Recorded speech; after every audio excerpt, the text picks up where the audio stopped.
J'investis dans les cryptos pour être riche dans le futur. Paire de couilles dans le futal, ainsi soit-il. Mon bitcoin est mon couteau.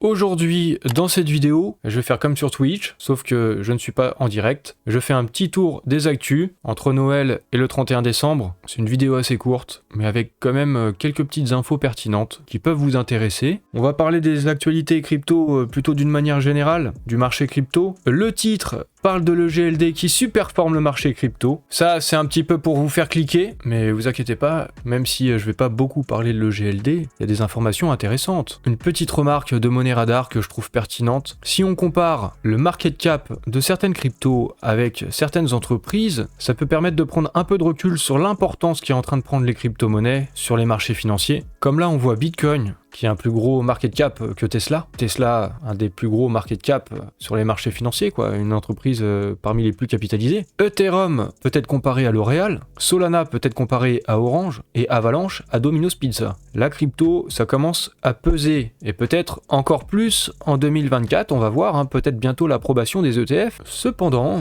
Elon Musk, il nous dit qu'il s'intéresse pas vraiment aux cryptos. Alors c'est une petite déclaration, il y a une question qui lui a été posée par Cathie Wood, la CEO d'Ark Invest, sur l'impact potentiel du Bitcoin sur le système financier. Assez étonnamment, il a répondu « Je ne passe pas beaucoup de temps à penser aux crypto-monnaies, presque pas du tout. » Mais c'est pourtant le même Elon Musk qui parlait des monnaies fiat comme d'un scam. On voit ça sur ce visuel. Là, sur la pancarte, il y a écrit « Quel scam est tellement normalisé, est tellement rentré dans la norme qu'on ne réalise même plus que c'est un scam. On n'est plus capable de le voir. » Elon Musk avait répondu « Les monnaies fiat. » Donc ça, c'est une façon de parler un peu dans la crypto. Quand on parle des monnaies fiat, moi, j'en parlais pas, je ne savais même pas ce que c'était ce terme avant de m'intéresser aux crypto-monnaies. Du coup, est-ce que Elon Musk il s'intéresse pas du tout aux crypto-monnaies comme il dit? Je ne sais pas. Après, c'est à remettre en perspective peut-être un petit peu. C'est certainement pas la chose auquel ils pensent le plus, les cryptos. Ils pensent plus à envoyer des fusées sur Mars, des satellites, des voitures autonomes, des robots autonomes, la plateforme X, mais c'est peut-être pas pour lui les cryptos le sujet principal. Finalement, le Dodge, c'est plus pour la blague, il s'y intéresse pas alors.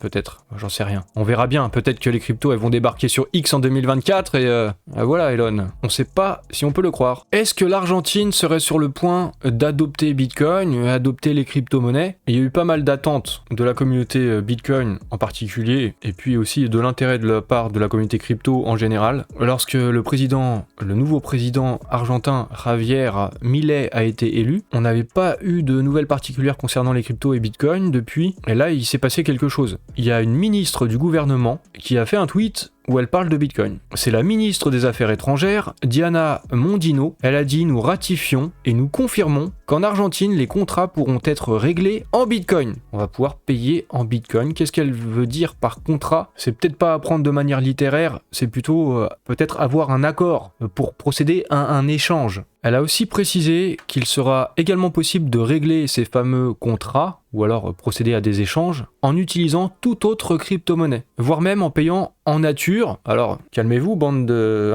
avec de la viande, ou avec 1 litre de lait, même si vous voulez payer, ou bon voilà, vous pouvez payer n'importe comment. J'ai l'impression que c'est la traduction de la vision du président Javier Milei, qui est un libertarien, du coup c'est du libéralisme. Finalement, si les acteurs économiques se mettent d'accord sur une certaine monnaie, ou une crypto-monnaie, ou toute autre chose pour échanger, c'est leur liberté, et ils échangent comme ils veulent. J'ai l'impression que c'est ça le délire. Cette ministre des Affaires étrangères, Diana Mondino, elle a aussi cité un extrait d'article de loi qui stipule qu'un débiteur doit remettre le montant correspondant, que la monnaie est cours légal en République ou non. Donc en s'appuyant sur ce genre de texte, on peut payer comme on veut avec n'importe quoi. Et ça me fait penser au Panama, dans leur constitution, il n'y a pas une monnaie officielle pour payer dans le pays. Toutes les monnaies peuvent être utilisées. Donc c'est un petit peu peut-être le même délire. Sauf que là, c'est pas la constitution non plus. C'est pas sûr que ça finisse vraiment comme ça. On verra. Il y a des députés et tout ça. Ils vont devoir statuer. Ça va pas forcément se faire tout de suite. Il faudra de la clarification concernant l'Argentine. Mais c'est pas une petite économie, donc ça peut être intéressant. Maintenant,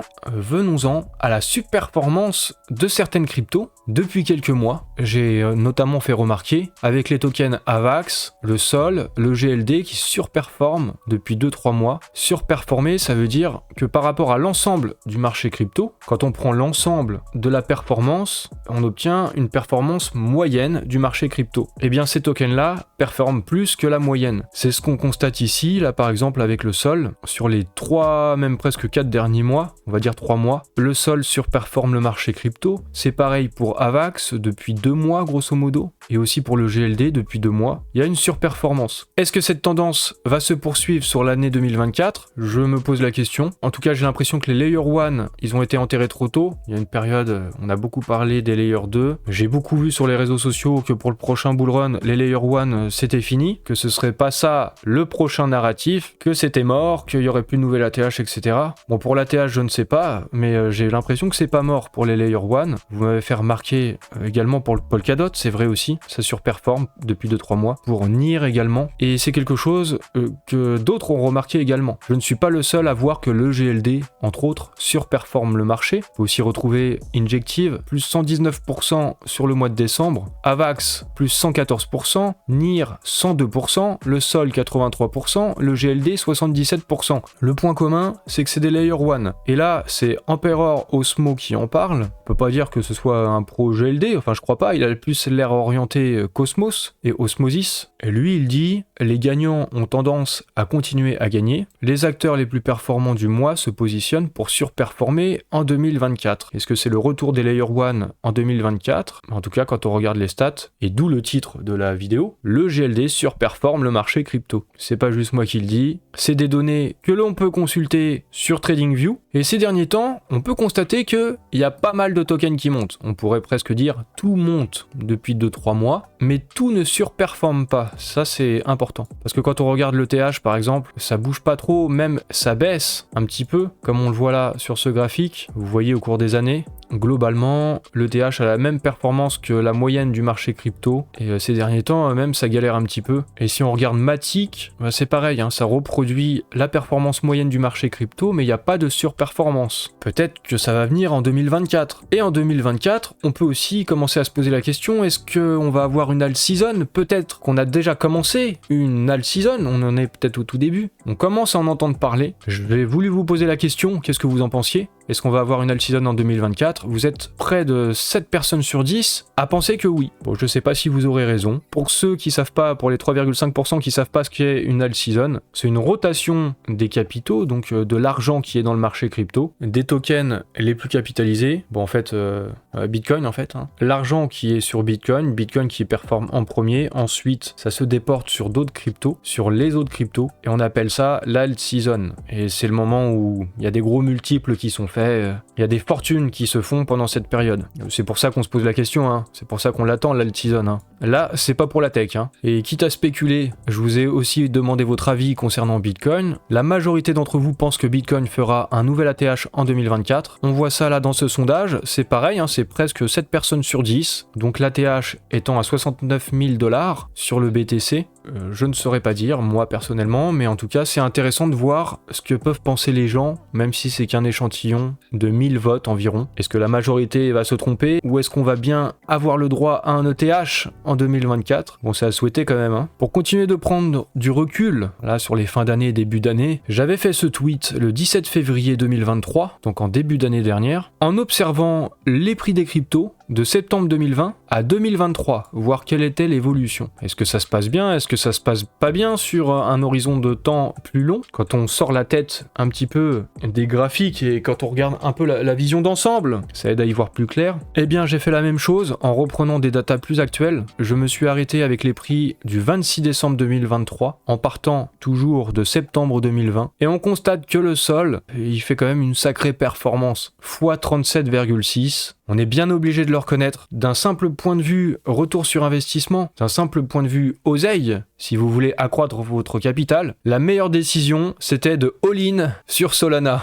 Bon, qu'on s'entende, hein, je vous dis pas de faire un all-in sur Solana. Hein. J'apporte juste à votre connaissance des informations factuelles. Alors voilà, vous voyez hein, les autres tokens. Ça se passe quand même pas trop mal pour le GLD. 1x7, passant de 10 $ à 70 $ entre septembre 2020 à décembre 2023. C'est aussi ça, la réalité. Malgré ce qui peut être dit à droite à gauche sur les réseaux sociaux. Encore une fois, vu qu'on est sur les bilans de début ou de fin d'année, je me suis demandé depuis combien de temps vous me suiviez. j'ai démarré moi sur les réseaux sociaux, sur YouTube et sur Twitter en novembre 2021. J'ai donc connu que le bear market. Dans la crypto, j'étais là un peu avant quand même. Là, je parle juste de ma chaîne YouTube et de Twitter. Et le gros d'entre vous, vous m'avez suivi à mon lancement, apparemment. Bon là, c'est sur 405 votes seulement. Je vous apporte aussi ces informations, comme ça vous savez qui vous êtes vous-même, la communauté autour de mon Bitcoin et mon couteau. Et 80% d'entre vous, vous me suivez donc depuis plus d'un an. Il y a quand même des petits nouveaux, près de 10% qui sont arrivés dans les 3 derniers mois. Il serait intéressant peut-être de faire ce genre de sondage